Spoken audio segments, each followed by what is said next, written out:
Google qui est en train d'exploser la concurrence, notamment avec Nano Banana, OpenAI qui aurait atteint la J, XIA qui est en train de petit à petit transformer Grok en une petite copine ou petite amie imaginaire, et en termes de business, qui va gagner le plus d'argent à l'heure d'aujourd'hui avec les abonnements en termes d'intelligence artificielle. Bienvenue, assis-toi, on va parler intelligence artificielle, je vais te récap un petit peu tout ce qui s'est passé cette semaine. Prends un petit popcorn ou un petit café, et si ça te plaît, n'hésite pas à t'abonner ou à me suivre. On commence avec Google, qui a en scred avec toutes les annonces qu'ils ont fait cette semaine. Nano Banana, des annonces sur Flow, beaucoup de mises à jour sur Flow.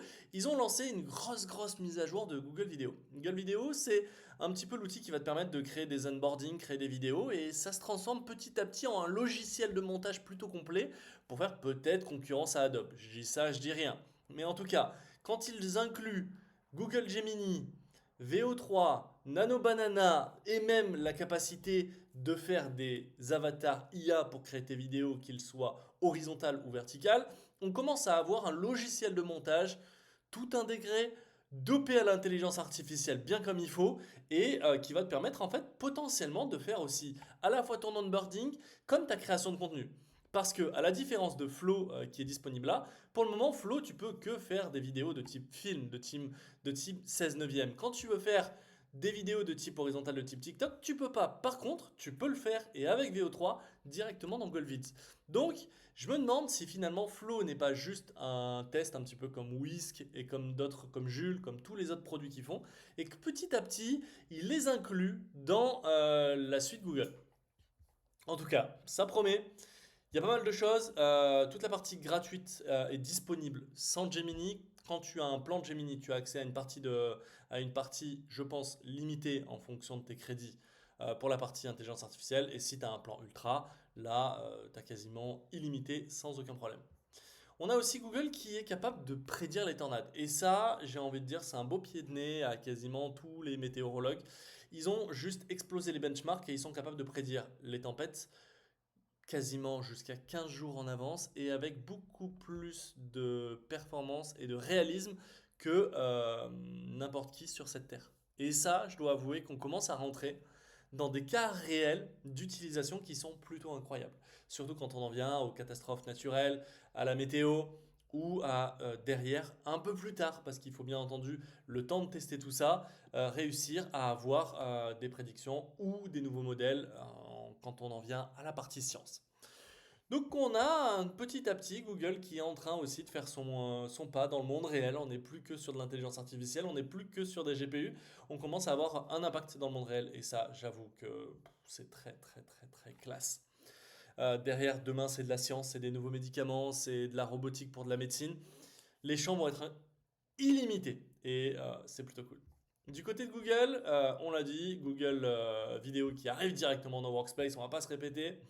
Et derrière, en Scred, petit à petit, avec Google IA, ils ont maintenant de la traduction en temps réel dans plus de 70 langages. Ils l'avaient un peu teasé à leur conférence, notamment grâce à Google Hangout, leur logiciel de visio. Et là, directement, ça arrive sur leur téléphone de pouvoir discuter. Voilà, si tu te balades dans la rue, tu rencontres ton crush ou ta crush, ou tout simplement tu es en rendez-vous de business et tu as du mal à te comprendre avec ton gars, ou tu es totalement perdu au milieu du Japon et que tu ne parles pas du tout japonais, bah tout simplement tu peux prendre ton téléphone et Google va traduire pour toi avec de la voix en instantané et ça je trouve ça vraiment cool.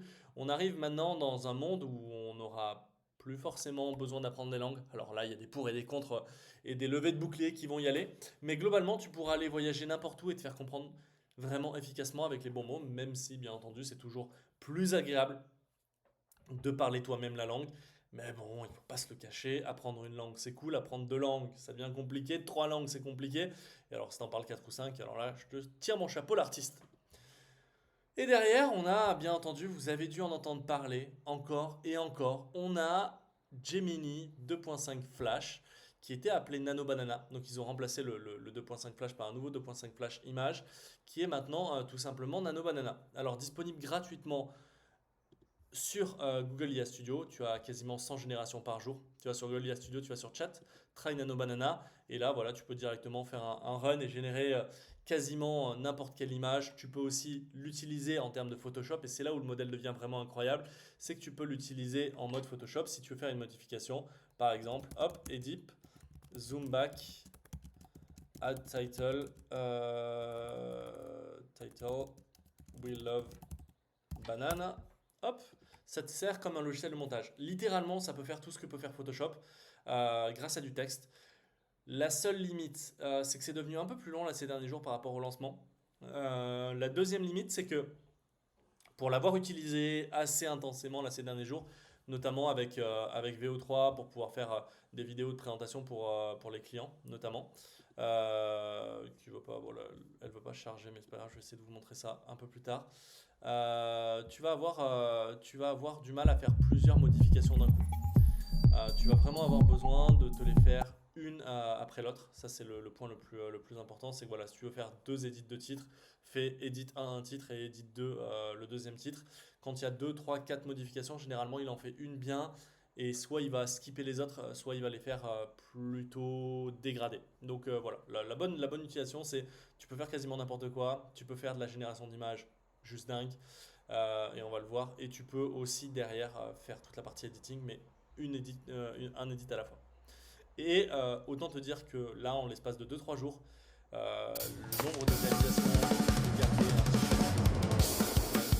dans quel sens on peut avouer que Nano Banana est un monstre. Sachant que c'est Nano Banana, ce qui veut dire qu'il y a un banana et un ultra banana.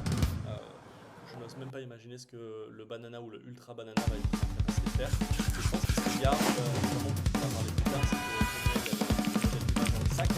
Et potentiellement, ça devrait arriver incessamment sous peu. On a aussi Ickfill qui a lancé un swap to vidéo, ça c'est cool. Donc tu prends une vidéo par exemple toi en train de courir et via un simple drop tu peux le transformer en la reine Elisabeth, tu peux le transformer en n'importe quel personnage. Et il y a notamment pas mal de vidéos qui tournent en ce moment sur internet et sur les réseaux sociaux de bandes annonces de films où ils ont remplacé le personnage principal par Donald Trump par exemple ou par un autre, où tu as changé un élément du décor. C'est assez puissant, ça arrive petit à petit dans la partie montage vidéo. Et je dois avouer que là, encore une fois, Adobe qui était le numéro 1 en termes de montage vidéo et tout le reste, leur Adobe Firefly c'est pas incroyable et ça coûte très très cher à utiliser, même s'ils utilisent tous les autres modèles et ils sont complètement à la traîne en termes de logiciel de montage. Et je vais pas prononcer que ça peut être la mort d'Adobe parce qu'ils ont vraiment un énorme pack entreprise qui leur paye un énorme abonnement tous les mois et moi aussi je paye l'abonnement tous les mois donc je m'en sers encore un petit peu. Mais petit à petit, on se voit que les outils traditionnels qui prenaient énormément de temps en montage, à part si tu es un expert et un pro et que tu sais faire des choses de dingue, petit à petit, si tu es d'un niveau débutant ou moyen, les intelligences artificielles sont en train de sortir des logiciels qui sont capables de remplacer ton taf en 30 secondes. Littéralement. Littéralement. Et d'où le leak. Le leak, c'est que potentiellement, en gros, on le sait, on pensait qu'avec ChatGPT 5, au lancement de ChatGPT 5, il lancerait à la fois une upgrade de Sora, donc Sora 2 et Image V2. Ça n'a pas été le cas, alors on a plus ou moins compris pourquoi. C'était à cause notamment des GPU, et ils se le gardent un petit peu en stock. Donc, comme on sait qu'ils se font un petit peu tous la guerre, généralement quand OpenAI sort quelque chose, Google sort quelque chose juste après, puis ensuite OpenAI va sortir quelque chose, puis Claude va sortir quelque chose, puis Google va sortir quelque chose. Donc, en réponse, dans les prochains jours ou dans les prochaines semaines potentiellement, on pourrait peut-être avoir un V2 des images sur ChatGPT. Déjà, ChatGPT, je trouve personnellement, avec ChatGPT 5, les images ont fait un bond. Je m'en sers notamment pour faire des thumbnails ou pour faire quelques images. Je trouve réellement que si tu utilises Gemini 2.5 Pro, pas le modèle Nano Banana, Gemini 2.5 Pro et ChatGPT Image, le ChatGPT Image est beaucoup plus puissant. Bon, maintenant il y a Nano Banana. Nano Banana est beaucoup plus puissant et beaucoup plus intéressant. Mais globalement, il y a un V2 qui doit arriver, et s'il y a un image V2 qui arrive, normalement il y a un Sora V2 qui arrive. Donc beaucoup de news qui devraient arriver du côté d'OpenAI, surtout qu'on le sait, Sam Altman a leaké et a dit il y a quelques jours que oui, ils ont beaucoup de nouveautés, beaucoup de nouvelles features, beaucoup de nouveaux modèles, mais malheureusement ils ont un problème de CPU. Et c'est un petit peu on en parlait dans une autre vidéo, mais c'est un petit peu le problème d'OpenAI à l'heure du moment, c'est qu'ils n'ont pas suffisamment investi dans la partie GPU pour avoir leur propre GPU, leur propre data centers. Ils sont toujours opposés sur Microsoft, sauf que le deal avec Microsoft est en train d'être renégocié. Ils sont allés signer un deal avec Google pour avoir des TPUs, donc ils sont allés directement vers le concurrent pour avoir des TPUs. Et ils deal avec Nvidia en ce moment et AMD pour pouvoir avoir suffisamment de GPU pour pouvoir alimenter leurs deux projets Stargate, un en Norvège et un aux États-Unis. Donc pas mal de choses qui bougent, mais ils ont un retard par rapport à Grokia qui est capable d'entraîner leur modèle sur leur propre parc de GPU. Là, voilà, je pense qu'on se retient un petit peu de sortir des dingueries. Et on se retient un petit peu de sortir des dingueries. Mais bon, apparemment, ça avance parce qu'il y a beaucoup de développeurs sur Twitter qui ont dit fil de Agi. Donc, ils auraient eu un breakthrough, un énorme avancement du côté d'OpenAI parce que généralement, ils teasent un petit peu. Alors, est-ce que c'est un call de la part des dirigeants d'OpenAI pour faire tomber un petit peu la hype de Google et faire parler d'OpenAI pendant cette semaine qui a été 100% Google? C'est à prendre en compte, mais honnêtement, il faut se poser les bonnes questions. Est-ce que OpenAI, qui avait un lead extraordinaire ces deux-trois dernières années, est pas en train de se faire grignoter par Google? Alors Claude aussi est bon, mais vous allez voir niveau business, Claude, c'est pas encore ça. Mais je dois avouer que ce qu'est en train de réaliser Google là ces derniers jours, que ce soit via son intelligence artificielle Gemini, sachant qu'ils ont Gemini 3.0 dans le sac qui devrait arriver dans pas très longtemps, potentiellement en septembre ou en novembre. Ouais, je sais, là, la fourchette est un peu grande, mais je pense qu'ils se le gardent sous le coude parce que pour le moment, la partie pro et la partie deep think de Google Gemini marchent très bien. Donc voilà, des nouvelles du côté d'OpenAI qui devraient arriver très rapidement. On a aussi la partie XIA qui est toujours en train de travailler ces modèles animés auxquels tu peux parler et que tu peux transformer quasiment en tout et n'importe quoi. Et ils sont en train de travailler sur une version Speak. Alors la version Speak, c'est simple, c'est que tu vas pouvoir créer des images ou des vidéos directement en parlant. Donc ça va être assez incroyable, mais honnêtement, je me pose des questions. Parce que à l'heure actuelle, étant donné que je touche pas mal à Nano Banana, à ChatGPT Images et aux différentes intelligences artificielles sur le marché, tu as quand même besoin d'avoir un prompt plutôt structuré, plutôt bien structuré. Donc oui, pour tout le monde, générer des images à la voix, généralement une Sailor Moon version humaine, photoréaliste, etc., etc. Ok, très cool. Mais quand tu veux aller chercher quelque chose de très précis et bosser de manière très précise, je dois avouer que passer par du texte, et encore moi je passe de moins en moins par le texte, je demande à l'IA ce que je veux, qui me réalise le prompt pour tel et tel modèle, et généralement ça marche plutôt pas trop mal. Mais quand tu as besoin de vraiment de bosser sur le prompt, à la voix, je, je reste un petit peu suspect quand même là-dessus. Et il faut pas se le cacher derrière toutes les IA en version manga que tu peux parler, qui vont potentiellement remplacer certains petits amis et petits copains ou tout simplement amis. Ça commence à faire froid dans le dos et je vous avoue, niveau psychologie, il va y avoir pas mal de choses qu'on va pouvoir étudier. Du côté de Nvidia, j'ai pas envie de dire qu'on est les rois du monde à l'heure d'aujourd'hui du côté de Nvidia, mais quand Nvidia est en train de dire qu'ils sont en train de livrer que 2 à 5 milliards de dollars de H20 de commandes vont être envoyés du côté de la Chine. Alors les H20 ne sont pas forcément leur dernier modèle, mais on le sait qu'il y a un petit embargo du côté américain, du côté des technologies américaines en termes de GPU via la Chine. Quand on le sait que la Chine est en train de passer commande à 5 milliards de dollars de H20, qui est pas outdated mais qui n'est pas forcément la dernière, ça vous donne la puissance que représente Nvidia. Nvidia en termes de GPU, c'est vraiment le maître du monde. Alors Google, bien entendu, alors la technologie TPU, ce qui est plutôt pas trop mal, mais du côté de Nvidia, ils fournissent tous les acteurs en termes d'intelligence artificielle. Tout le monde, c'est les maîtres du monde. Et ils sont même en train de faire un rachat de stock pour vous dire à quel point ils sont blindés. Blindés. Tous les employés d'OpenAI sont quasiment milliardaires, ne serait-ce que par leur partie stocks. Alors jusqu'à où va aller Nvidia? C'est une bonne question. AMD est à la traîne, ils ont du mal à rattraper. La technologie Google TPUs, je vois pas trop prendre du marché sur Nvidia. Donc pour le moment, Nvidia, ça coule de source. On sait qu'on a des concurrents chinois qui sont essayés de le rattraper, mais du côté de Huawei, on n'a pas de puce prouvée, du moins sur le marché à l'heure actuelle, qui rivalise avec la technologie Nvidia. Et Nvidia, on le sait, ils travaillent leur technologie en travaillant aussi sur les parties intelligence artificielle. Ils mettent en ligne pas mal de modèles open source. Donc honnêtement, je vois pas ce qui se pourrait se passer du côté d'NVIDIA. Surtout que du côté d'NVIDIA, oui, il y a Oracle, mais NVIDIA, en termes d'infrastructure, vont dépenser jusqu'en 2030 quasiment 4 trillions, donc on est à 1000 milliards de dollars en termes d'infrastructure. Alors moi, je sais pas si ça vous excite, mais je dois avouer que quand on parle business, ça commence à faire de très gros sous. et c'est à suivre. Et quand on parle business, bah, on va continuer à parler business.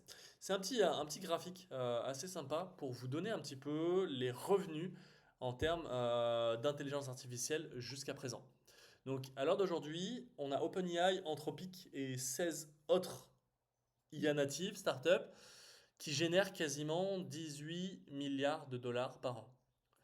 C'est pas encore très gros, ça commence à devenir des très beaux marchés. Je pense que le marché va être exponentiel petit à petit et va continuer à augmenter parce que tout le monde va avoir un abonnement IA. On a Cursor qui commence à générer quand même pas mal de thunes. Les 14 Other se partagent une belle part de marché. Mais on le voit qu'à l'heure d'aujourd'hui, il n'y a pas photo. OpenAI reste quand même le leader avec quasiment 12 milliards de dollars générés sur les 18 milliards. Donc OpenAI en termes de revenus reste numéro un. Google n'est pas pris en compte. Je pense que c'est un peu. Alors, il faut se le comprendre. Alors, je vais regarder Replay Televisional, Jaster, etc. Pourquoi Google n'est pas pris en compte? Je pense parce qu'à l'heure d'aujourd'hui, c'est un peu compliqué de lire ce qui est réellement un abonnement IA du côté de Google, parce qu'il est mis dans quasiment tous les plans de Workspace. Et on ne sait pas à l'heure d'aujourd'hui, notamment pour la version de base de Gemini, si les mecs l'utilisent ou pas. Ils l'ont dans leur abonnement parce qu'ils payent un abonnement Workspace pour leur mail. Ça a été inclus. Et ils n'ont pas de surtaxe, comme du côté de Microsoft, par exemple. Je dis ça, je dis rien. Donc on ne sait pas trop où sont les revenus IA à l'heure d'aujourd'hui du côté Google. Par contre, OpenAI, bah, c'est 100% du revenu IA. Donc oui, ils ont énormément d'argent qui rentre. C'est les numéros un. Anthropic a gagné des parts de marché, mais en termes de revenus, reste très très loin d'OpenAI. On est à un petit 10 milliards, un petit 5 milliards même de dollars. Donc à voir ce qui va se passer, mais à l'heure d'aujourd'hui, en termes de revenus, OpenAI a le lead, si on ne prend pas en compte Google, parce que Google a le lead. À voir si ça va durer, à voir si OpenAI est capable de garder le lead et si potentiellement ils vont pas se faire gratter par XIA dans un temps plus ou moins sûr avec Grok 5 qui devrait arriver d'ici fin d'année, qui apparemment est prometteur, ou si Anthropic va devenir un petit peu plus mainstream. Parce que le problème d'Anthropic à l'heure d'aujourd'hui, c'est qu'il est un peu niche au niveau des développeurs. Il a un nombre de. Il a souffert, c'est de très bons modèles, mais il a souffert un petit peu du nombre de messages qu'on peut envoyer et du fait qu'il soit un peu niche niveau développeur. Donc voilà, on a du mainstream contre du niche. Je suis curieux de savoir qui va gagner. On sait qu'il y a des deals aussi en sous-marin qui sont en train de se faire avec les différents États. C'est prometteur. Voilà. J'espère que cette vidéo vous a plu. Je vous ai fait un récap un petit peu de tout ce qui s'est passé cette semaine. On se revoit très bientôt dans une nouvelle vidéo. N'hésite pas à t'abonner, lâcher un like et si tu as des questions en commentaire, j'y réponds.